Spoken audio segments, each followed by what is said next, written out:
creating a culture of love. I've been living a nomadic existence since May 31st, 2018. We're not happy because we're not starting to really process what got us to this. You're not going to be any happier in that relationship than you're able to be right now in this relationship with all this stuff going on. Presence, I agree, is the most valuable. If you're listening to someone's story and all you're thinking of is, well, I want to tell them about my story, you're not being present with that person.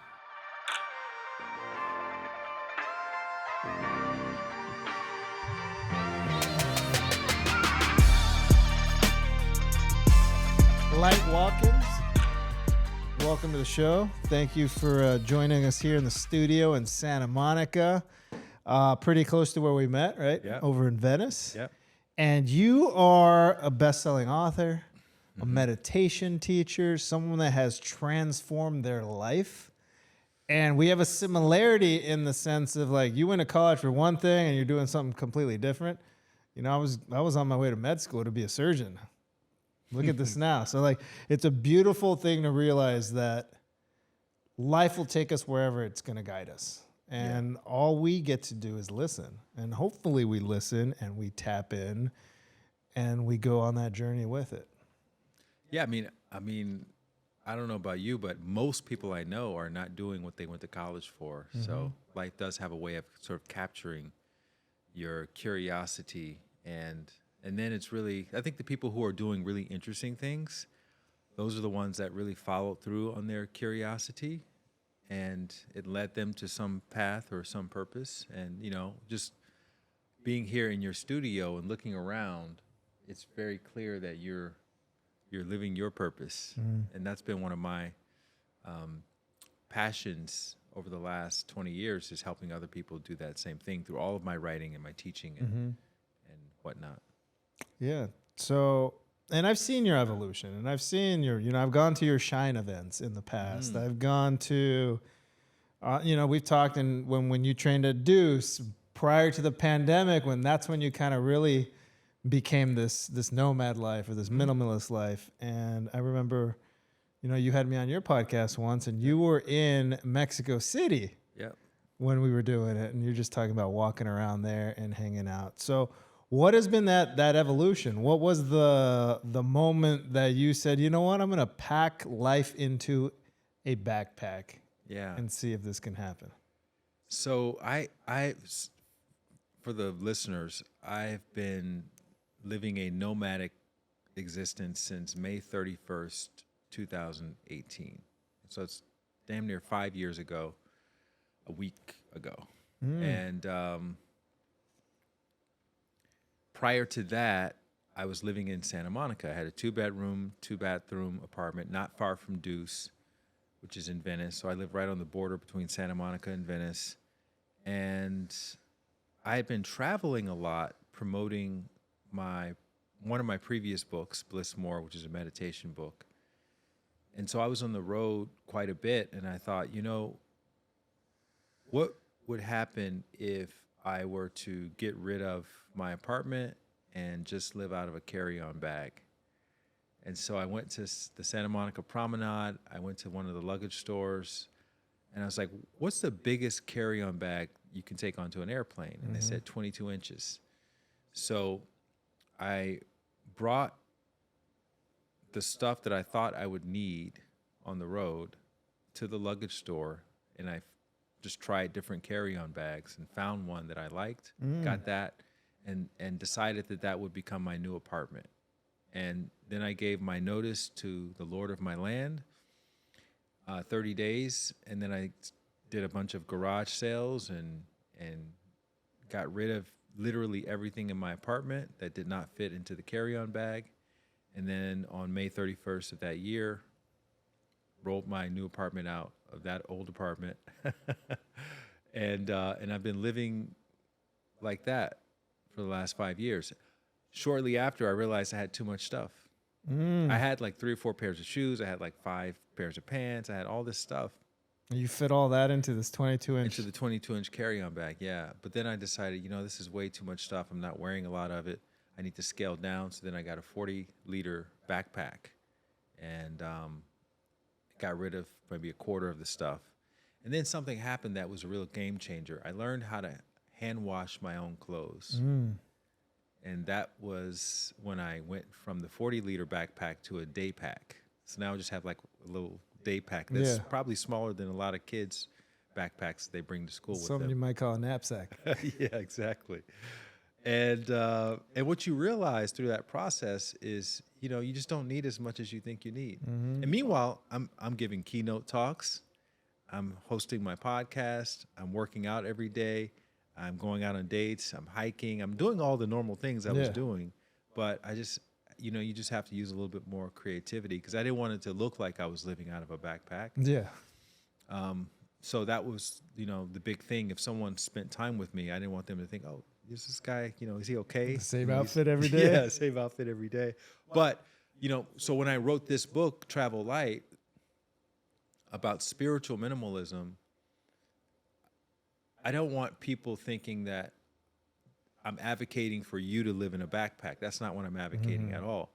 That was a path for me that was just, I was really curious about that. And so what I advocate for when it comes to spiritual minimalism is to find your version of that. There's something out there, and we talked about this on when I interview you on my podcast. You go to this transformational thing, you announce this goal that you want to achieve, but you have this whole other thing going on, right? So it requires some sort of leap of faith, and that's one of the principles of spiritual minimalism is following your curiosity. It's easy to follow your curiosity for a day, for maybe a week, maybe a month, but to really lock in on it, because it's going to get challenging and you're going to get pushback, and people are the contrarians are going to come out of the woodwork and tell you all the reasons why what you want to do is not feasible, it's not realistic. And so you have to keep, you have to stay loyal to your heart in those times. And then if you do that, you will eventually find your way into your purpose. So what I say is don't even worry about trying to find your purpose. Just follow your curiosity and your purpose will find you. Follow your curiosity and your purpose will find you. Yeah. That is so true. We get caught up in what is my purpose? What is my purpose? What is my purpose? What am I here to do? And unless I'm going to be the president of the United States, your purpose isn't good enough. Why isn't it just to be the best dad, be the best mom, be the best son, be the best what? Those little things are all purpose. Yeah. Amass that to a grand purpose. Let's just be good humans. Yeah. And see where that goes. I'm lucky enough to have taken a long scenic route into finding my purpose. And this is still evolving and changing. And, it was murals only. And now it's all this other stuff, including this podcast. Yeah.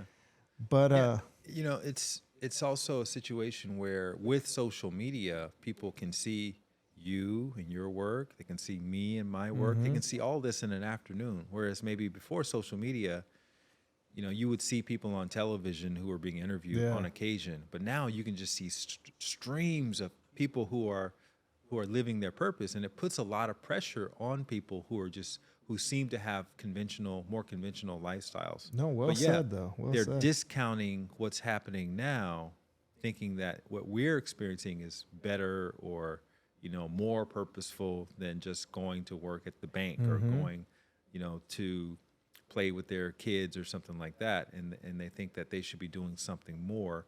But what I would say to that is that doing quotes normal things can be very profound too if you're present enough to them, and then that could be the gateway to something more that will happen down the line. But you have to be present to what you're feeling, what you're sensing, what's emerging through you in those what people would consider to be ordinary moments or even boring moments. Standing in line at the post office or going to get gas, you can have some very profound insights in all of these moments if you're present enough to hear and to see what's happening inside. So that's why spiritual minimalism is minimalism from the inside out. It's not about getting rid of your stuff. It's about getting rid of whatever's cluttering your connection to your intuition that's always nudging you in the direction of your path and purpose. Yeah. And that's what I was definitely taking away from this. I just know this other journey that led you here. You had to experiment and do something to get you to this. We all get to do that, right? Life is always challenging us. But I do love that you brought that up around purpose and what we're seeing.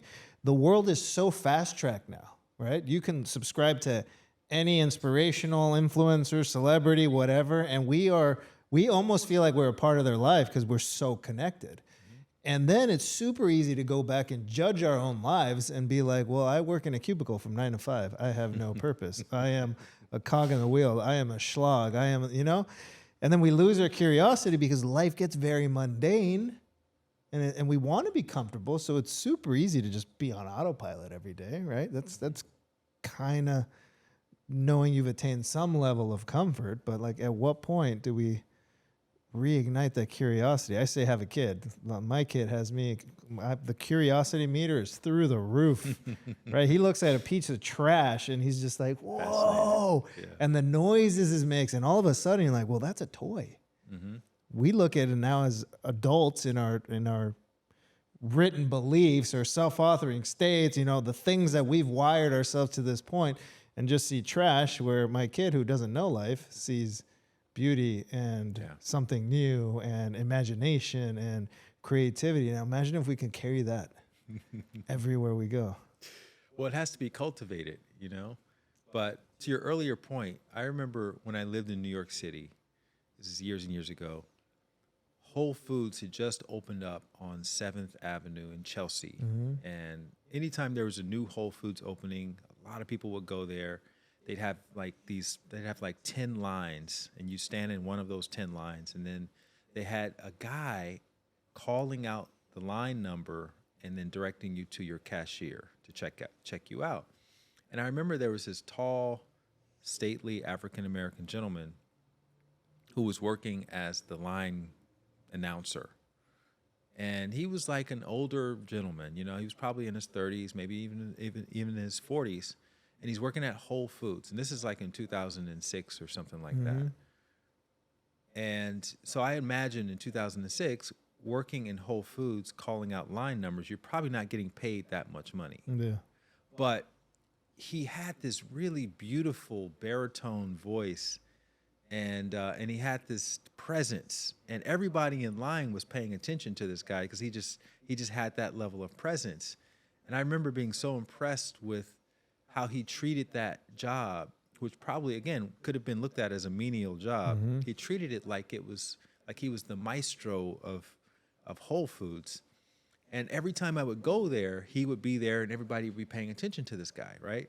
So then cut to 3 months later, I'm in my apartment reading the New York Times, and I'm looking at the cover, and they have a picture of this guy on the cover of the New York Times. So apparently some editor was in line at Whole Foods, felt the same thing that I was feeling, and decided to profile this guy, figure out what his backstory was and what his goals were. And I can't imagine what kind of opportunities came from that profile. But it just goes to show, even if you have a menial job and you show up with full presence and you treat it like it's a world-class job, you will get, that's how you can attract opportunities to yourself. So I always remembered that. And whenever I'm doing something that could be dismissed as a small thing or not significant thing, I just remember, bring full presence to it, because you just never know who's watching and who your work is impacting. No, that's true. And if you're just fully committed to life, when people say, oh, you got lucky, or right place, right time, or it's like, maybe we were just present that day. We're taking it seriously or not taking it for granted. Because even there's days in our greatest moments that we still take that for granted. So that's a good story, because you never know what's going to happen. Yeah.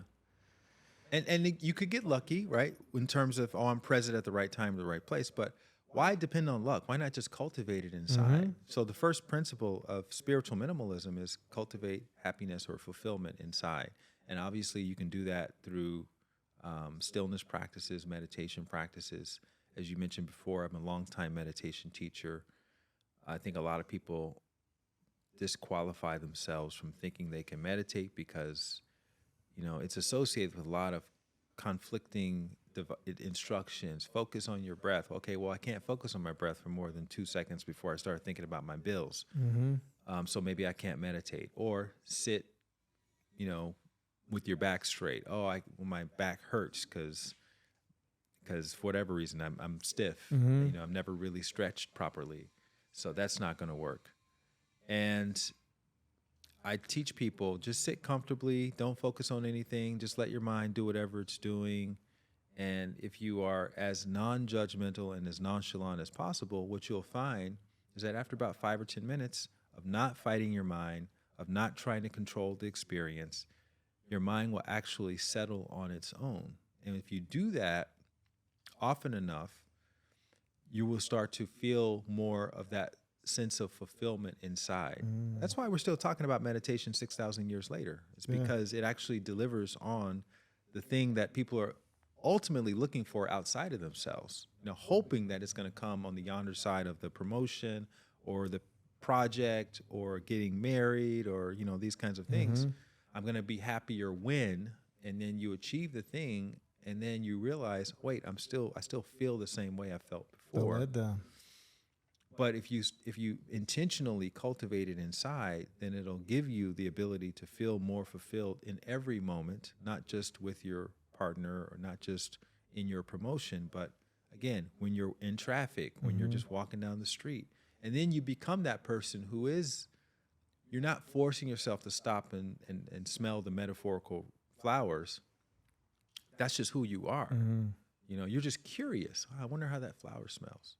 Well, that's interesting. I wonder what would happen if I took a right instead of a left today, instead of just doing the same old thing. And that's where you intersect with the opportunity, right? It's because you heard something inside that said, take a right or stop and smell this, or, go into this shop and just, and talk to the cashier and find out, what this is all about. And you, through having enough of those kinds of moments, that's what present moment awareness feels like. You end up inevitably having a serendipitous experience, and you're like, wow.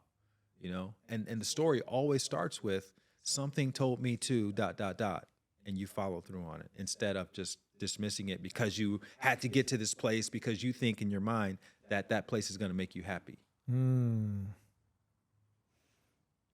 That's spiritual minimalism. That's what it is. No, I'm just looking at all the moments, and sometimes to add to that, it's just let it happen, feel it, be intuitive to it, but also sometimes we force ourselves to make it happen. Oh, I should do this right now. I should stop and smell this because someone told me one place or the other to do this more often. Or I should take a different path because there's a big difference. And now we're arguing with ourselves, or we're trying to negotiate with ourselves, telling us to do things because we're supposed to. Yeah. Instead of what you just said, just doing it because you're present and it's happening. Right? Like, be more in flow, be more in water. Because there's a lot of times like, yeah, I really should go to this museum show. Like, I should. It's better for me culturally or this or that. But we're too busy and we're this and we're that and these other. But if you have the opportunity to put that all aside, and I'm just talking to myself really here because there's always a million different projects and bills and money conversations and you got to pick up your kid and all that. So I love the concept of spiritual minimalism because our head is so clouded, so busy, and we're addicted to these phones now. Yeah. I just grab it and I just look like, ooh, hey, well, and I'm like, what am I looking at? Because I don't want to be still. What's funny is I've deleted my apps before, and I'm like picking my phone up, looking at like the weather app. Yeah. You just got to click on something. Yeah, I think it's just a matter of like something's happening. Yeah. And there's probably a mindful way of actually doing something there to start. But who knows? But the beautiful thing is, like, meditation's been around. You just said 6,000 years. Humans love making meanings out of everything. We love complicating things, but you can't really complicate meditation. The only difference is now is there's a little bit of a couple different apps, or some people like to use psychedelics or other enhancers or whatever, and music and this and that. But besides that, it's really been the same thing. Why do we tend to overcomplicate it? And then in your practice, like, what's the difference between transcendental meditation and just sitting and closing your eyes and breathing. And like, there's so many different ways of looking at this. And I've done a few. I've always struggled with meditation because I'm very imaginative and my brain goes all over the place. But once I surrender, I tap in. Or the thought of going on a walk, not discounting that as meditation when that is also meditation, right? We're actually doing it more often than we're not. Yeah. But I remember this one time these friends of mine opened up a spiritual center on Rose a while ago. They're not there anymore. And they had a guy in from, I don't know where, I forgot his name, but he took us through this transcendental meditation. We're in the back, we're sitting on sand. Oh yeah, I remember that place. Yeah, that place. Yeah. I did a mural on it. Legs are crossed, the whole thing. Like, by the time you get past the soreness and the pain and the muscles and like, I just worked out, my legs are killing me. I went off to some world and I saw a pink triangle and I saw, I don't know what. And he's like, you really tapped in and just went off on a journey. And this was like drug free. This was just, hey, one night, random afternoon. Hey, do you want to do this? I'm here from Peru or wherever he was from. And so that was interesting, but I've never done anything like that again since. So what's your journey around all these different modalities? So that's one of the confusing things about meditation is that it's a generic term. You know, it's kind of like saying sports. You want to go play sports with me today? You're like, well, what kind of sports are we talking about? Because it could be a very different experience depending on what you're referring to. Ball sports, stick sports, chess, or, you know, tackle football. Fishing. Right. So meditation is broken down into two general categories. There are monastic traditions and there are regular people traditions. And the real biggest confusion is when we try to practice monastic traditions. Monastic traditions are usually what people associate with meditation, like sitting with your legs crossed or sitting with your back straight or bringing your fingers together or focusing on your breath. Those are all aspects of monastic tradition. And the reason why monks practice in such uncomfortable ways is because they want to expand their awareness quicker. In other words, monks are kind of like the Olympian athletes of meditation compared to just regular people. So with regular people, what's recommended is sitting comfortably, sitting like in chairs like we're sitting in right now with your back supported, and you can have your legs and your hands at ease. And that just physical relaxation is going to position your mind to be able to relax or de-excite a lot easier, right? Monks aren't interested in that. It's too easy. Yeah. And so the difference in an Olympian athlete and a casual, you know, someone going to the gym on the weekends really comes down to one thing: resistance. The Olympian athlete endures more resistance in order to grow stronger faster and to become that elite performer. Whereas the casual exercise person, they don't need the same level of resistance as a Usain Bolt or Michael Phelps or, you know, these kinds of guys. So with meditation, resistance is added to the equation when you sit uncomfortably, when you sit on a bed of nails perhaps, or when you try to meditate all through the night and not sleep and not these kinds of things, not eat, fasting, right? So that's, you know, that's more associated with monasticism. So that's why it feels hard. It'd be like me or you or some regular person going and trying to keep up with Usain Bolt and his training regimen. You're gonna at the end of that day, you're gonna be like, I can't do this. This is too much. You're like, I ran my last run ever. Right. Running is not for me. Right. But no, it's just that you don't need to be training like an Olympian athlete. You know, maybe running around the block is more for you. And that's more of the householder or regular person's approach. So that's what I talk about with spiritual minimalism. Sit comfortably. You know, don't try to fight anything. Just keep everything very simple, and you actually be quite surprised at how settled your mind can become when you're not trying to fight it. So what is the number one thing you tell your students, your clients, or anyone when, let's just, creatives and high performers? Like, we're wired a little bit different. Some people, it's really easy for them to check out. They're like, we do the same thing every day. I know how to turn that off. I don't really have an off button up here, So what's the one thing we can do? Besides, I already know breathing and down regulating. I'm really good in that context. But do you say think about something else, or think about not thinking about anything? Clear your No. mind. Think of white space. Like All you've heard that it is- all, right? All that is impossible to do. Yeah. You can't think about not thinking because that's a thought. Like, Exactly. don't think about anything. That's a thought. So you want to go the other way with it, and you want to just literally let your mind roam free. You want a free range mind in meditation. So whatever you're thinking about, you want to see that as not just, oh, this is acceptable for now, but perfect. This is exactly what's supposed to be happening right now. And this is a relationship with the mind that most people just don't have, and it takes a lot of time to cultivate it because we've been taught to thought shame ourselves in and around practices like meditation, because you're supposed to be focusing on this particular thought. Yeah. And if that thought is not being experienced, then something is wrong with you. Your mind is broken. But actually, there's nothing wrong with your mind. Your mind is actually perfect. It's meant to think. And you know, there's a study, I talked about this in my book, Bliss More, but there's a study that was done in the 1980s called the White Polar Bear Study. And this psychologist at Harvard, he wanted to test to see whether it's possible to suppress your thoughts using your own thoughts. So the way he did this was really interesting. He got a bunch of his students in a room. He had them all sitting down, and he put little buttons in front of them. And he had them put their index finger on the button. And he said, okay, for 5 minutes, I want you to just focus on one particular thought, which is a thought about white polar bears.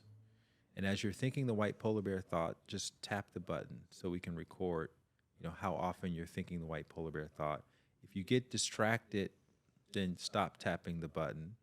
But when you remember to come back to the white polar bear thought, start tapping the button again. Okay? So don't worry about trying to tap the button the whole time. Just let whatever happens naturally happen. So at the end of that 5 minutes, he gave them a break, and then he had them come back, sit down, put their fingers back on the button. He says, okay, now for the next 5 minutes, I want you to let your mind roam free. You can think about anything you want to think about, as long as it's not about a white polar bear. But if you accidentally think about a white polar bear, tap the button so we can record how many times it accidentally happens. 5 more minutes goes by, then he compares both of the before and the after and does a meta-analysis with all of the people's results. And what he finds is that when people were not supposed to be thinking about the white polar bear, they thought about them on average more than when they were specifically told, think about the white polar bear. And some of those people were bordering on obsession. That's all they could think about was the white polar bear. So a couple of conclusions from the study is, number one, you can't suppress your thoughts by trying to not think about something. It's that old cliche, what you resist will persist. Not it may persist, it will persist. And number two, if you try to focus on anything, it doesn't matter who you are. These are Harvard students, very smart, right? Your mind will ultimately deviate to an unrelated thought after about 3 or 4 seconds. This is everybody across the board. So when you embrace the nature of the mind in meditation, which is it's going to get, quotes, distracted, and you are not, if you try to stop it from thinking about something, you're going to think about it more. Just those two things. When you embrace that nature and just let the mind free range roam around, then you will have the opposite experience to the one that they were having in that second part of the study, where they were trying to not think about something. and you know, you can end up thinking about pink triangles, or sometimes you can even get to a place where you're not having any thoughts at all. You can completely transcend thoughts, which is why they call it transcendental meditation, because you can actually reach a point where you've gone beyond your surface mind completely, and it doesn't feel like you're thinking about anything. And people may hear that and go, "Oh, I can't have." You are already having the experience. Yeah. I'll tell you when you're having it, because it's happening quite often. Late at night, you're sitting on your couch, or you're sitting in your favorite reading chair, or you're sitting on your bed. You're trying to watch something, or you're trying to read something. And you're watching or you're reading, and you're on that line in the book, and then time goes by, and you're still in that same line in the book. and then more time goes by, and you're still on that same line in the book, but you've been sitting there for 20 minutes. Yeah. So there was an unaccounted for 10, 15 minutes. You don't remember what was going on, but you're still holding the book. Yeah. So what does this mean? You are shifting from your waking state of awareness to the sleeping state. And anytime there's a consciousness state change, you have gaps in your awareness. So with meditation, you're going from the waking state to a fourth state of consciousness, which is what they call the relaxation response. And you have gaps in your awareness. And this is a very common thing. What I do and what other meditation teachers can do is show you how to make that a more consistent thing. So it's not just an accident, you know, because obviously when you're trying to read, you're not doing it with the intention of having those gaps. But with meditation, if you're comfortable and natural, and, you know, in some practices, they give you a mantra to kind of help you get there faster and faster. That's why they use those kinds of tools, so that you can make that a reliable state. And then meditation becomes quite enjoyable. It's funny because when you were saying that, like, I pictured so many moments when I'm like, Yeah. how many times did I just read this line? Right? You're like, damn it, I got to start all over again. Or I'll listen to a podcast or an audiobook and it's the same thing too.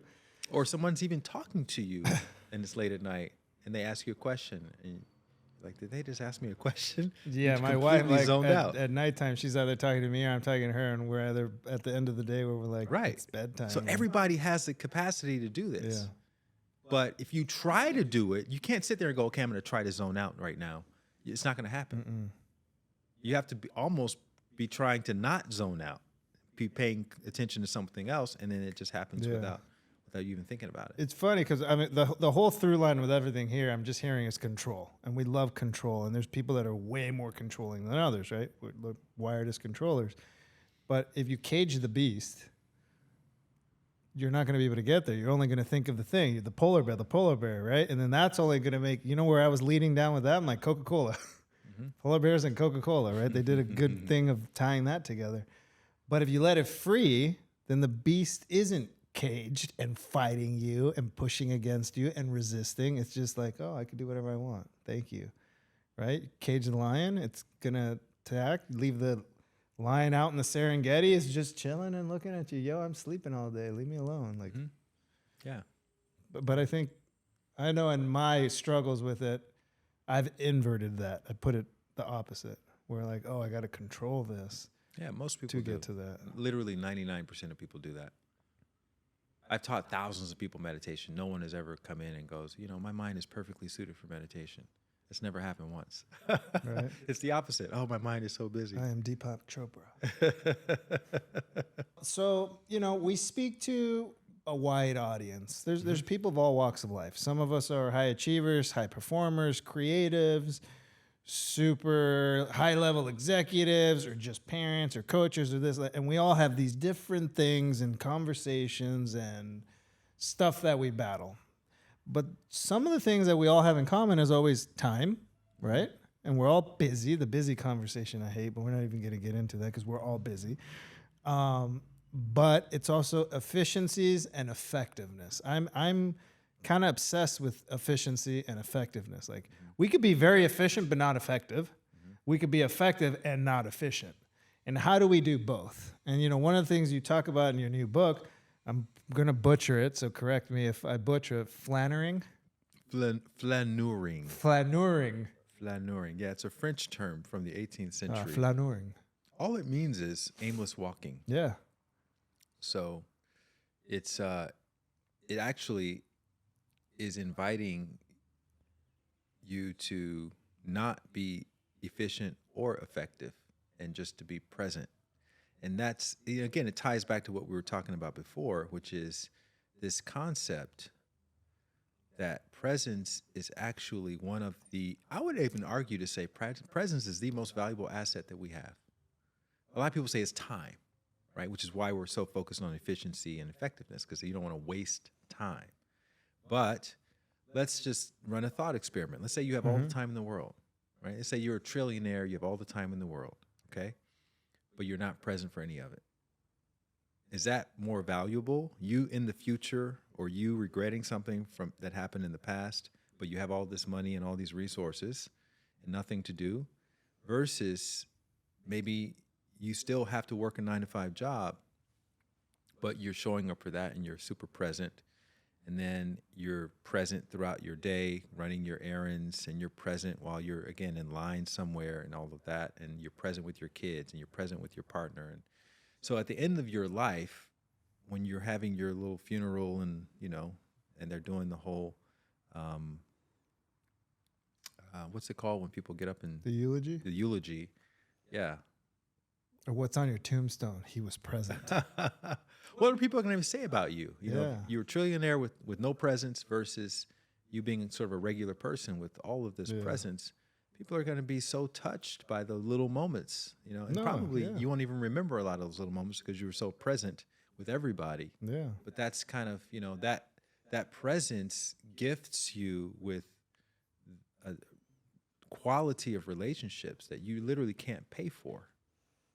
And who knows what's going to come from those relationships. So I would say, and that's what flannering is about, is walking is having a moment right now. Everyone's going out for a morning walk, which is great because there's so many health benefits to walking. But also it's an opportunity to make it a meditative experience, which is, just walk for the sake of walking. Yeah, and this is where we'll tie this together because this is beautiful. Number one, presence, I agree, is the most valuable. It's also within the construct of time, though, because if we're present, we are taking full advantage of the time that we have. If we're not present, we're just pissing that time away. That's right. So that's how that landed for me. I'm like, oh, I can be even more effective and efficient with time by being present for it. And also realizing, if you want to Netflix and chill, cool, I have no problem with it. At night, I watch shows with my wife, Z. But that's our choice. We're intentionally doing this. I think when we intentionally do anything, it's fine. If you're doing it to avoid, distract, run away from something, kill time, that's when it's becoming a problem. So, however we're doing it, let's do it with intention. But also, I'm saying if I've struggled finding 5 minutes to meditate and I'm struggling finding an extra 5 minutes to go on a walk, wow, I could do that at the same time. I could do it together. So every day I walk to the gym when I train and then I walk home, and it's like a 15, 20-minute walk, depending how, but that sets my day. That sets me up to go. I woke up because I train early in the morning. I walk back and I've got 6,000 steps plus my workout already through my day. I try to hit 10K a day. There's all kinds of buzzwords around 10K, and there's now new studies saying that's not even the number. Look, at the end of the day, we don't move enough. Go move. That's period. And if you want to make it 5K or 7K or 10K or 30K, that's where people, I think, get distracted. Like, well, I'm going to do 30,000 steps a day. Now you make it a almost unattainable goal unless you walk from here to downtown every day. Which some people are probably doing. Yeah. But now you could do this. This is where it gets really interesting. Like, we can start doing all these things together intentionally. And that now starts making it easier, making it more palatable, easier to digest. Oh, let me go on this walk. Let me plug in an audiobook or a podcast or guided meditation or nothing, or let me not look at my phone until I get to my destination. Whatever you want your little goal will be, and now you've done both. And I know what I'm thinking about. And I discounted that as meditation. But I've talked to different people on the show, and they're like, no, that's meditation. Like, that's part of your thing. That's in your routine. You're doing brain stuff. Yeah. No, I love that. And that's, again, one of the principles is doing more with less, right? So walking gives you the opportunity to also make it a meditative experience. It gives you the opportunity to maybe use that time to also call someone and connect with someone that your family, a new family member each day. And, you can keep stacking on different objectives or goals along with the walking itself that can make it as valuable as you want it to be. Yeah. And it's like when I was coming here today, there was street parking pretty much. And I used to think, oh man, I gotta find a parking spot. But Now I actually look forward to parking far away Yeah. because it gives me an opportunity in a driving city, a driving culture, to walk more. So I'm not looking for a space right in the front. If I find a space all the way in the back or maybe 4 blocks away, this is fantastic because now I have an opportunity to walk here. And as I'm walking, obviously you're gathering your thoughts and you're setting your intention, and these are things that may again happen arbitrarily sometimes. But what if you were more intentional about setting your intention, or more intentional about gathering your thoughts or thinking about or envisioning the experience that you want to have? And these are all different forms of meditation. As I said, there's a million ways to meditate, so you don't have to just sit with your eyes closed. You can make the walking itself a meditation, and that is a way of efficiency and effectiveness with doing your inner work as you're going about your day, because that's the stuff that usually gets neglected. Yeah, and then I want to be grateful, it. but I didn't have time to be grateful. Well, you could go over your gratitude list during your walk. Just think of 10 things you're grateful for as you're going there, and you're getting from point A to point B. You got your meditation, you got your gratitude, you've checked all the boxes, and then it's just a matter of consistency after that. No, it's because I was reading that section in your book, and I'm like, yeah, I park far away. Unless I'm with my kid and we don't have a stroller, then we try to get a little closer because that's. But for the most part, I'm like, extra steps. I'm going to walk a little further. And you deal with less of that traffic closer to the store, too. But what I was laughing at is because a long time ago, in my 20s, when I got my first car, I would park my car a mile away because I didn't want anyone to ding it. It had nothing to do with walking or getting my steps in. And I was just remembering that, like, oh, yeah, I used to park at the back of the parking lot all the way on the roof just because I didn't want anyone to hit the car. But you never know. Someone's out there. But now it's like the Whole Foods in Venice. That parking lot's a nightmare. I try to park in the back and like boop, boop, in and out, quick and easy. Yeah, exactly. And the spaces in LA, man, are so tiny. People ding my car all the time. Yeah. So it happens. Yeah, and it's interesting because it's such an SUV culture, too. Some of these parking, I don't know where I'm at, but the parking lots, they're all compact. Yeah. Even the compact cars on both lines. And I'm like, that's what I love about Texas. The parking spaces are so big in Texas, which is so nice. It's a lot of land. You park your car next to, Yeah. But I say the first step really is just going out just walk around the block and then just keep doing that, keep extending that. If you track it using your phone or using some smartwatch or something, it does become addictive pretty quickly. Oh, yeah, I know. Yeah. This is how my wife and I travel, too. We get to a new city. We arrive. We probably average around 30,000 steps a day when we're traveling, and we just walk everywhere. Yeah. And for the most part, it's a straight up walk. Like, dinner's 3 hours away. Okay, let's start walking.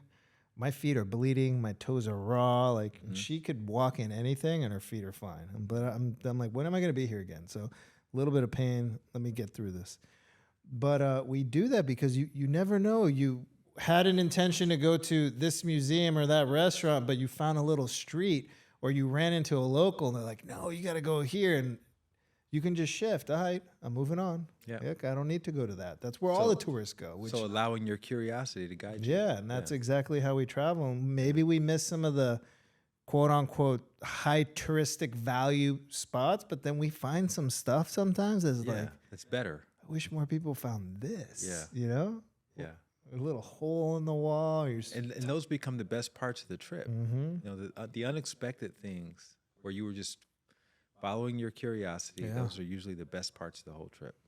And to go major city, we rent a car and then we drive, because if you either fly to the city or train hop, you're getting off at the next spot no matter what. And sometimes we drive the same way we're walking and aimlessly end up in a tiny little village, and you're like, whoa, where did we end up? This is so cool. You didn't even know it was on the map. And we're like, it sounds like a cool name. Let's just go there, which we did when we went to, we drove all the way through Switzerland and we got to Basel and like, well, Germany's right there. Let's look at a town. And then boom, popped over to Germany and found this little town. It's like a fairy princess town. It's like a little castle. That's what it felt like to me, like a fairy tale. And we spent the day there. We got to hang out. You never know where. So taking that, actually, not just aimlessly walking, but aimlessly driving, aimlessly exploring, and going back to one of your lessons and just honing in on curiosity. Yeah. And then there's another principle, which is to treat life as though there are no throwaway moments. So instead of being so destination focused, look at the journey itself as this is the destination. We're already here. There's nothing that's going to happen when we get there that's going to make you happier than you're able to be right here. So if you're happy now, you're going to be happy there. If you're miserable now, You'll be miserable. you're going to be miserable there. So it's all about where you are right now and focusing on, again, that presence and the present moment awareness, and making the whole journey itself kind of like a little mini meditation. Yeah. No, the whole life is meditation. Sometimes I say, I'm just curious. And we have all these red blood cells and white blood cells and all this stuff going on in our body. What if we are just a cell of an even larger organism? Hey, I wouldn't be surprised. You know? Yeah. If you look at like the projections of the universe, it looks just like that. Yeah. Yeah. It's wild. Imagine like Marvel's Eternals, those big Eternals with the, like, you never know. We could be part of another whole because our It's cells like those have, illustrations where they keep expanding it, and then you can see like little more and more detail. Yeah. Right. That's what Maybe we're cells in God. Like, who knows? You never know. And I'm always curious. I'm like, why not? Why end curiosity? Why not create a story? And see, that's what it is, man. I think a lot of people, you know, you're in LA. I'm like a quote spiritual guy. So you telling me that thought, it's very normal. But maybe, I don't know, in Colombia or back in Alabama where I'm from, there's not a lot of people you can talk to about those kinds of things. But I think we should have more of those kinds of discussions because it's like that beautiful childlike sense of wonder that you're probably seeing in your son. Yeah. You know, that you ask questions that may appear obvious, but actually they're actually good questions. You know, why is the sky blue? You know, or why is the moon over there? And, you know, and I think if we start asking more of these questions, it'll help to unlock more of our curiosity. And then maybe we take a step or two in that direction to figure it out. And then just like with aimless walking, and we've all had this experience, you go online to find out an answer to something and you end up in a completely different rabbit hole. You know, you do that on YouTube, right? Yeah. Like, and it's like, wow, I just discovered all this stuff about the Titanic. Yeah. And I started off looking up, you know, looking up flowers or something. And then that leads to something else that maybe it comes up in a discussion, you have a dinner and then you connect with somebody, and that's how it works. You know, it's multi-layered.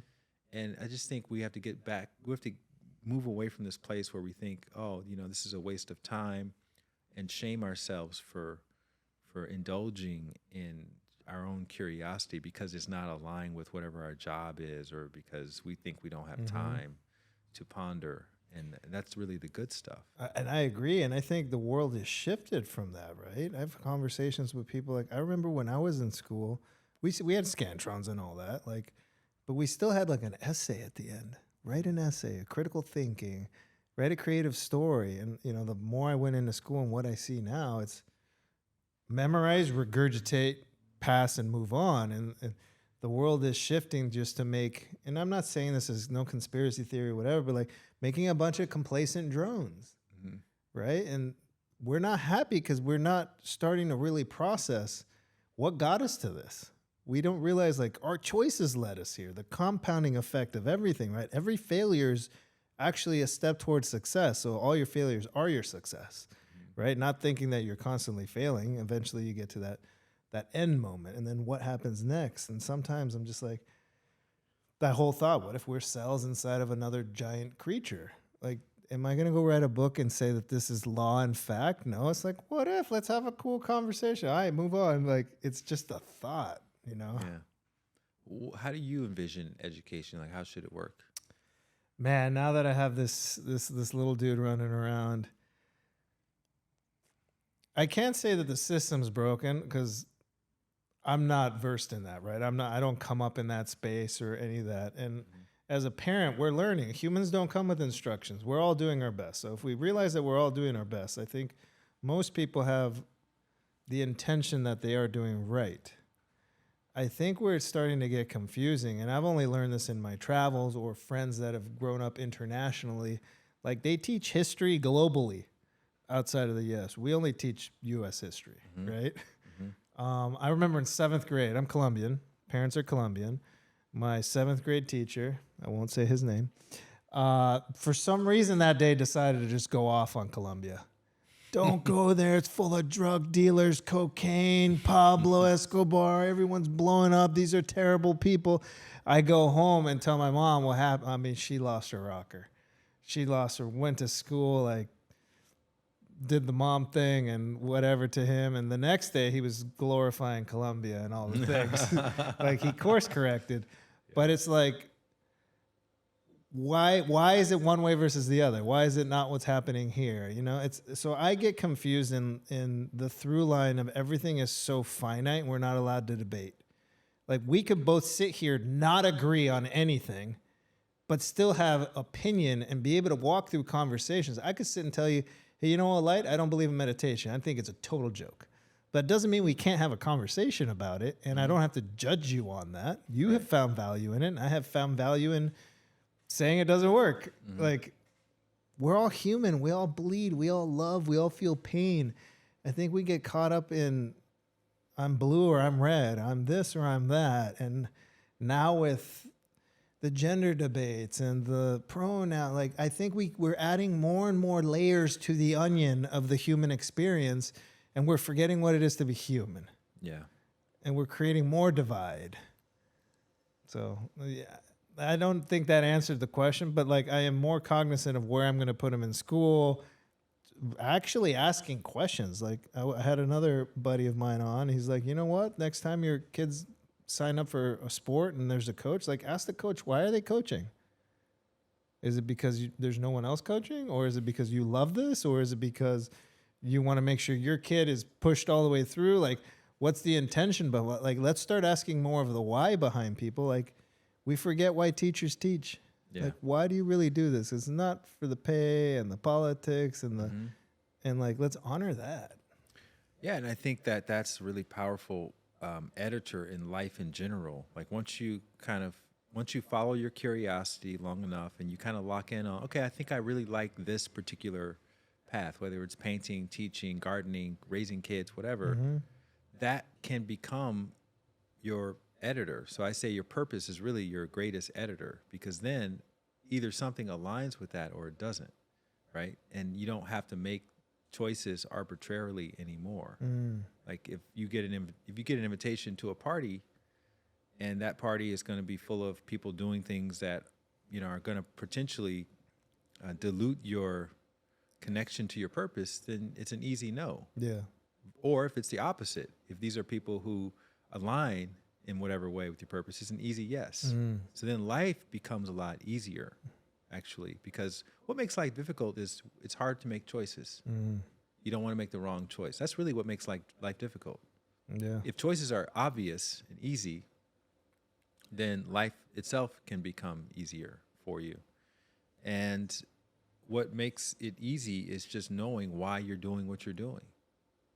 And not knowing that, it's gonna just increase. It adds more complication onto things, which then creates more difficult days. So if you want to have easier life, get clearer on your purpose. And if you want to get clear on your purpose, follow your curiosity more. If you want to follow your curiosity more, you have to be able to hear what's happening inside of you, what your intuition is telling you to do.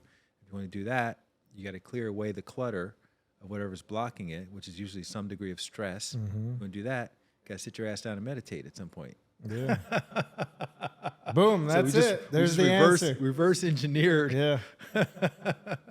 the fulfillment. And that's what I was going to segue into next, because a lot of us, women have way stronger, keen senses of intuition than men. But men, that's not to discount men, because we tend to discount ourselves. We're like, well, we don't have that. We're just doers. But we also have inner voices. And how do we start connecting to this heart voice and distinguishing between the logical head voice versus the heart voice, and using that, as a guiding light? So everybody's heart voice, which is again the voice of intuition. I would say men are very instinctual. We are very instinctual in ways that, and there's exceptions obviously, but in ways that women aren't as instinctual as we are, and we're kind of wired towards safety. Yeah. In that sense. So we'll observe an environment and notice a pattern, and they won't notice this pattern that we notice. You know, this thing is happening over here. It causes this right here. This could potentially be a problem a week from now. So let's orient ourselves so we can experience this potential problem as an opportunity instead of, you know, something that's challenging us. And anyway, for women and their intuitive power and men and their instinctive power, for you to get closer and hear that sort of heart voice, which has a little bit of, again, presence and wonder and curiosity as a part of it, the only way to do it really is you have to split test it. Just like the internet marketers, you know, split test Facebook ads. Yeah.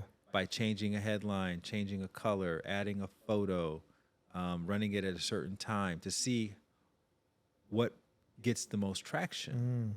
So we have 1,000 voices inside, all of us do, and the voice of your intuition, usually we refer to that as the still small voice because it's so quiet, it's barely audible, and we're getting drowned out by those other, you know, 1,000 voices, which include the voice of pain, the voice of fear, the voice of the social conditioning, the voice of what's happening in the culture, the voice of what your parents told you was good and bad, the voice of what your teachers told you. All of those voices are in there, you know, shouting and screaming. And here's the thing, the loudest ones are the ones you've listened to the most in your life. So the way you turn up the volume on the intuitive voice is you listen to it more. You take action on it more.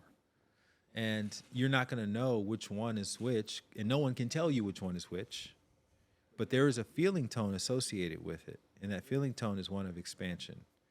When you follow it, it makes you a little bit nervous. You're also a bit excited because you're thinking about the possibilities, and then through the process of following it, it makes you feel more expansive than you would feel otherwise if you were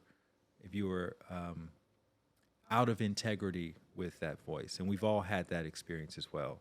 You've done something that you knew your heart was not into, but you did it anyway because maybe, you know, you were in your ego around it, and it makes you feel a bit crappy, right? Like, for instance, something very simple. When you leave a negative review for someone, you may think, okay, I need to leave this negative, I need to teach them a lesson, but it never makes you feel expansive, leaving a negative review. Being negative in general doesn't make you feel expansive. Being angry, beating up someone who's not as strong as you, that doesn't make you feel expansive. That puts you more in your ego. But when you go the extra mile, when you are the bigger person, when you forgive someone, when you express love, those feelings are naturally expansive. And no one has to teach you this. You just have that experience once you go through that action. So the internal voices are either aligned with that contracting feeling or the expansive feeling. And if you just follow the little things that you think could be the voice of your intuition, which is telling you, again, go to the left, go to the right, speak to that person, compliment them, be patient, be generous, be compassionate, be empathetic. Take action, see how you feel. And if you do that enough times, maybe 100 times, maybe 1,000 times, if you do that enough times, eventually you will start to become conversational in the voice of your heart. And then making those choices are going to be a lot easier, and that's going to give you freedom in your life. Yeah. Again, little baby steps in everything. There's no fast track to this. It's all baby steps. Just like us being here right now, there was no fast track to this, all of this you got going on. No. Right? It starts with one idea, and then another one, and then a bunch of rejection, a bunch of I don't know what the hell I'm doing, a bunch of imposter syndrome. Oh, yeah. And then, just more follow through. And then here we are right now. And for all we know, this is still the beginning of your journey. Maybe this is leading us to inauguration, 2040 something at the White House. Yeah. And you've painted the whole thing, love. The love party. Here we go. Yeah, but you had to go through all of this to get to there. No, for sure. I love the review example you gave because I don't remember if I've ever really given a negative review. Maybe once. It had to be really bad. Because you have to win me over either way for me to give you a review or a negative review. So, when I travel a lot, my wife and I, we find little hidden gems, and we're on the TripAdvisor, and people use that, and I use that. I'm like, oh, this place was awesome. The chefs were awesome. The atmosphere was awesome. They went out of their way to just like really give us a good time and welcome us to their country. So I'll just I'll write that down. Like, I felt at home here. This was amazing, and I want to leave that, and I feel so good. And I walk around like, hey, if you're in Singapore, you have to go to Holy Fook. If you're in Paris, you have to go here. If you're in Italy, because it's like these are moments that stood out to me, and I hope that you get the same experience from it. But never have I say, sometimes I'll say, you might not want to go there. I don't know. It could have been the waiter's bad day. Like, I don't want to judge the whole thing for that. But from there, it cascaded down. Mm-hmm. Do you have to publicly say it? No, you could tell people here and there. But that definitely is more on an agenda of destruction versus an agenda of expansion. And there's a big difference in that. Yeah. And the way it feels is completely different. So when you have enough of those experiences, you'll start to see, okay, this feels more like destruction. This feels more like contraction. And it's not that it's not justified. It could be very justified. Yeah. But is it going to lead you to hearing the voice of your heart faster? Probably not. And that's ultimately what's going to emancipate you from your trauma, your stress, your past, stuff that didn't go your way. And again, if you're in it and you're, that's all you may think this is what life should be or needs to be, because it's a dog-eat-dog world and, everyone's trying to get me. But that's a state of consciousness that's been hardwired from living that hard life, which is blocking you to all kinds of opportunities that are all around you, but you can't see it. And the moment you liberate yourself from that, it's like one of those magic eye puzzles, that just looks like chaos. But if you just soften your gaze and you look at it long enough, this image appears in the background. And that's how opportunities are. They're all around you. But if you're not fighting it, if you're not controlling it, if you're not trying to make things worse, things just appear. And it's like, oh, wow, that's an amazing idea. Let me do that. Yeah. It's like being in flow. I always say it's react versus respond. Yeah. And sometimes you want to write the angry email or the review or the text message, write it, delete it. Yeah, Don't write send it. You got it out of you. Write it, meditate, and go back, and I guarantee you will not want to send it. Yeah. Because you can't really, even though you can unsend things more and more now, it's still like, I'm retracting this email. I get those sometimes. Oops, that wasn't for you. I'm retracting it. It doesn't delete the email. It just says that I shouldn't have sent you that email. Now that you could delete text now on the iPhone and stuff, but then it warns you if they haven't updated their phone, they may still have it. So, but it's interesting. It's cathartic. Like, get it out of your system. Like, you have something in you. Yeah. Listen to the heart voice telling you to get it out. 100%. But it doesn't mean you have to share it with the world or anybody else, or just share it with your spouse or partner or one person. That's fine, but you don't need to put it on blast, and you still feel just as good. Yeah. It's true. It's true. Especially in relationships, because that's usually the equalizer. Relationships. You could be freaking Buddha, but you get in some relationship with some LA chick, and she's gonna take you down, man, and vice versa. No, there's times it's just like, does this really matter? And then you do therapy and you learn lessons, and you're like, okay. Right now, you guys are fragmented, escalated, like, okay, do it later. And then later, you don't even remember. Yeah. But the problem with that I found is then it's compounding. Later gets harder and harder and harder. Well, you have to express. Yeah. That was my point. You have to express what you're feeling, but you don't have to send it. Because you can't unsend it. Yeah. People can't unhear the things you say. And I think most relationship problems really are rest issues. People aren't getting enough rest. And when you're not getting enough rest, then little things become big things. And that's the opposite of minimalism. You're doing more and you're accomplishing less, right? instead of doing less and accomplishing more. So just getting quality rest, which again, the meditation can help subsidize whatever mediocre sleep you may be getting, then it makes you more adaptable. And so you and your partnership, you're not creating unnecessary chaos and then creating stories to back up and justify the chaos, which then ultimately leads to you getting out of this relationship because you think that happiness is going to come from grass is green or something finding else. the unicorn, which is never really what's happening. You're not going to be any happier in that relationship than you're able to be right now in this relationship with all this stuff going on. Your fulfillment is not out there, it's in here. And that's a message we need to hear over and over and over, because then it allows us to like stop putting so much pressure on the other person because they don't want to evolve in the way that you think they should be evolving, and to bring the attention back to you and just saying, am I doing the best I can to be present in this and to give them the grace that I'm hoping or thinking they should be giving to me? And this is not about staying with narcissists and blah, blah, blah. It's just, are you doing your best? That's the question we want to ask ourselves at all times. No, and that's true. My wife and I, we just went through a whole thing. She had 4 surgeries. She's basically on the couch for 7 weeks. I'm full-time dadding, like hardcore, single dad. Like, bless all the single parents out there.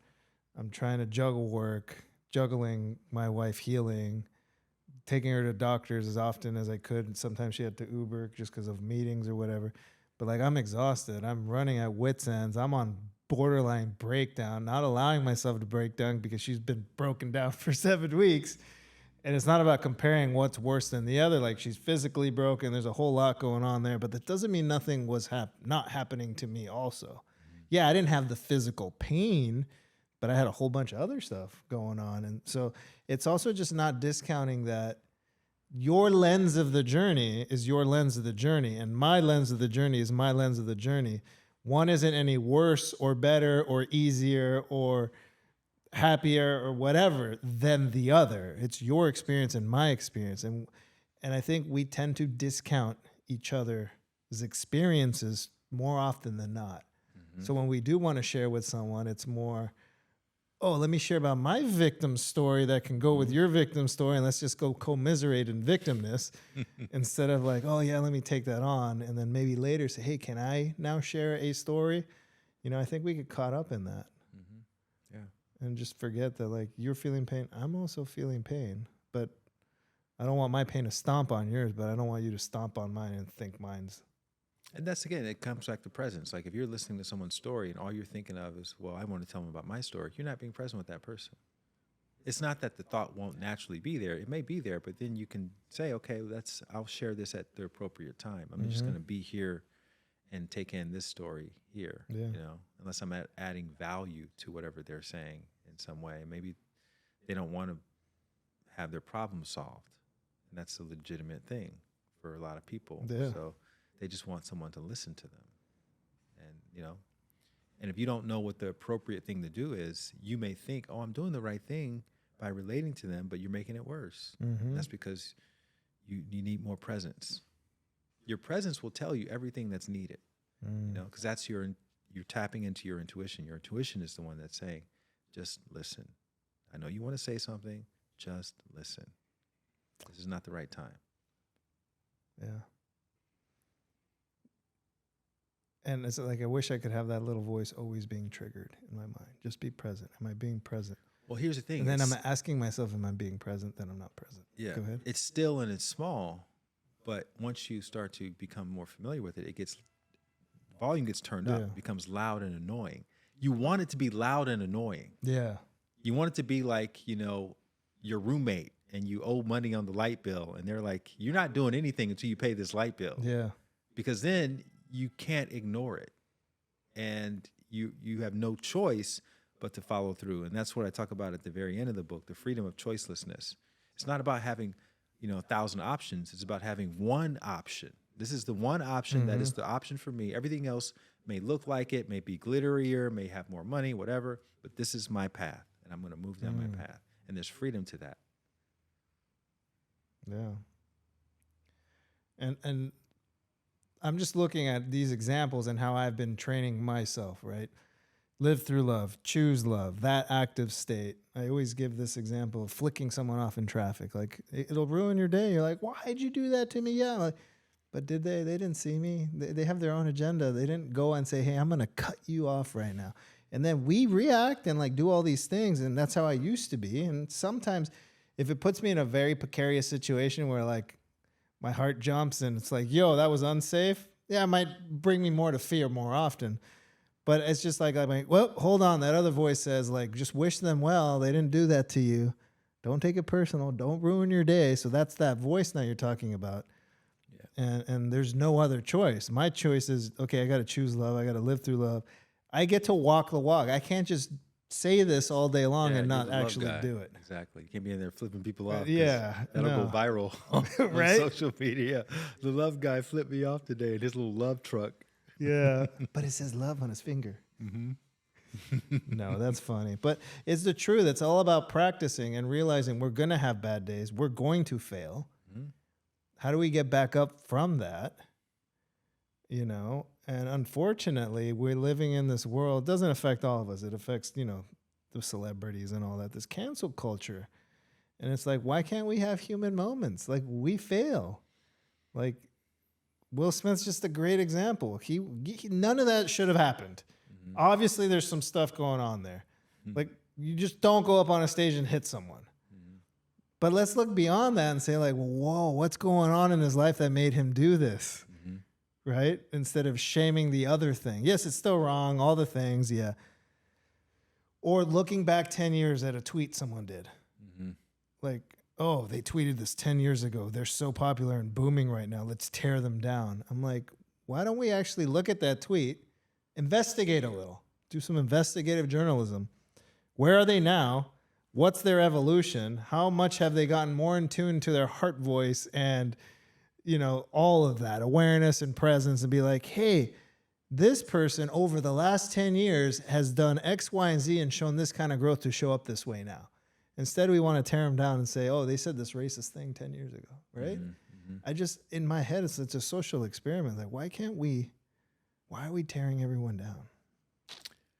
Yeah, I mean, look, I think it's a sign that we live in a world where a lot of people, or very few people, are experiencing presence. And when you're not experiencing it, you're having lots of stress and all of that, then it's easy to form a mob because it's always somebody else that's the problem.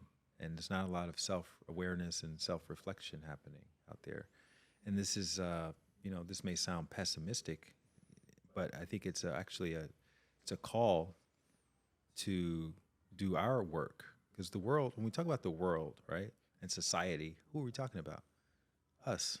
We're part of it too. And so if we're adding to it by clicking on the bait and indulging in it and sharing in it and gossiping and, you know, being people who are talking about these people, then we're part of that. We can't complain about something that we're a part of. And so the opportunity for all of us is to just come back and be self-aware and self-reflective and do the best that we can do. And hopefully we become an example for other people. Yeah. And, you know, again, this is not the short, quick fix. It's a long, long game, but, you know, you're a parent. We need more parents like you. We need more community leaders who are taking accountability and being responsible. And that's really, I think, how the change happens. Yeah, and it's tough. Like, we're amplifying the problem, right? Entitlement, that it's through the roof. And no accountability. People just don't want to take accountability, or they only want to point fingers at politicians. Yeah. You know, another example I love is when Trump won, became our president. Everyone, I'm in LA, so it's mostly Democrat. So everyone's out there like, not my president, not like, just, you know what happened. Everyone knew. It was around the world. And I didn't care about anything, but I had one question I would ask people. Did you vote? 9 out of 10 people said they didn't vote.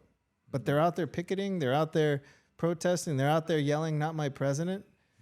It is your president. You voted by not voting. Like, right. That's the problem. We're doing things by not doing things. Just because you didn't choose doesn't mean the choice wasn't made for you, right? It's going to be made. Keep your power. Take it, give it away. You know, like being offended. I can take offense. That's the whole point of offense. but you didn't actually offend me. I didn't have to choose to take offense of whatever you had said. But if I want to, well, for whatever stories I'm taking offense to, then that's on me. And we forget that. Doesn't discount that it makes us feel a certain way, or hey, you know, that made me feel this way. But I don't have to give my power away and actually take offense to it, right? Right. So there's a lot of examples. We forget, like, we have the power and we give it away more often than not. We're just giving it away and giving it away and giving it away. Yeah, it's you know, again, it's a great opportunity because it's not going to change unless we do something about it in our individual lives. So, you know, if you want to cancel Will Smith for doing whatever he did, then, you know, I'm sure there's people who are misbehaving in your personal life as well that you're probably giving more grace to because you know their backstory. You may be aware of the fact that they're struggling with X, Y, and Z. And so we want to extend that grace to, you know, just everyone. I mean, because it's not helping anybody in their personal life to lash out against whatever some celebrity is doing. And I guarantee you they're not sitting around thinking about how you can improve your life either. No. So bring it back. Bring it back. No, I think sometimes is it even the greatest with all the money and all the things are going through problems just like me. I think somehow we tend to try to humanize that as well. But like, why do we put him on that pedestal in the first place? Like, I love The Rock, but as far as I know, he walks on the same ground I walk. I watch all his movies. Like, I'd love to have him on the show. I'd love to meet him one day, but. And he's probably got imposter syndrome like everybody else. He's a human just like us. Yeah. Got some relationship challenges like everybody else. I know. He's super busy. I know he talks about, because he's got the 2 young daughters now, and he has his eldest daughter who's basically grown up. And he's like, I'm trying to do it different this time because he's made mistakes. Like, well, let's celebrate how people try to grow. Yeah.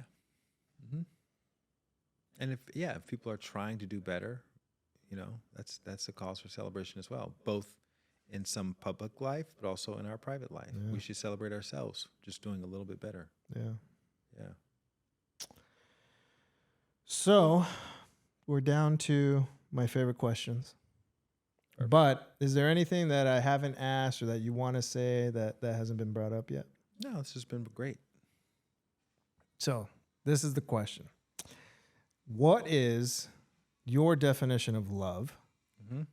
And how do you use that in, you know, your day-to-day, your practice, in helping with curiosity and awareness and meditation? Yeah. I think love is when you are unconditionally accepting of other people. Meaning you understand that everybody is a fully evolved to their current state of awareness, and that is an ongoing process. We're all in that process, and so that allows you to have a lot more compassion and empathy with people, because you see them as essentially an extension of yourself, right? Like, no one would say I'm unevolved because you know your whole backstory, you know how you got to be where you are. Well, everybody's like that. No one's walking around thinking they're an unevolved person, but we all have preferences, we have habits, we have behaviors, we have personality that have been shaped by our experience, and so if you extend that same grace to other people, then I think it's easier to tap into that emotion of love. And I would even say the love part is just a symptom of extending grace. Yeah. Grace. I say grace is courage under pressure. I like that. Yeah. So some of that will probably answer this question a little bit, but let's reframe it. How do you define living a life through love? Living a life through love means that your choices, your life choices, are aligned with your purpose. And again, the purpose doesn't have to be some life purpose, right? It could be, what's your purpose for, like right now, my purpose is to be here and connect with you and be present with you. That's my purpose, right? So I'm making choices for showing up on time. You know, I want to respect the space. I want to be here and engage in a fruitful discussion, and all the little things that allow me to fully be here and to provide as much value as I can. And then when I leave here and I'm walking back, that'll be my purpose, is to have that experience. So people, you don't have to be, put that pressure on yourself to think of some big overarching, I got to be playing the NBA, I got to be a movie star. Just be where you are right now, and that could be purposeful. Just be. And life is now. Amazing. Thank you. Your new book, Travel Light, Spiritual Minimalism to Live a Life More Fulfilled. And I could see, just this conversation has definitely added clarity to A, what I'm doing now, and B, how to improve on what I'm doing now to be a better meditator. I would never say I'm a meditator, but I do it more often than not. Cool, man. Thank you so much. I really enjoyed this interview, this conversation, and I look forward to continuing to spread this message. Yeah. And where can everybody find you? I'm on the socials at Light Watkins, and then lightwatkins.com is my website. And the book's available everywhere? Everywhere, yeah. Awesome. Thank you for joining us. Absolutely. Thank you so much for tuning in to Live Through Love. If you love this episode, you'll love this episode.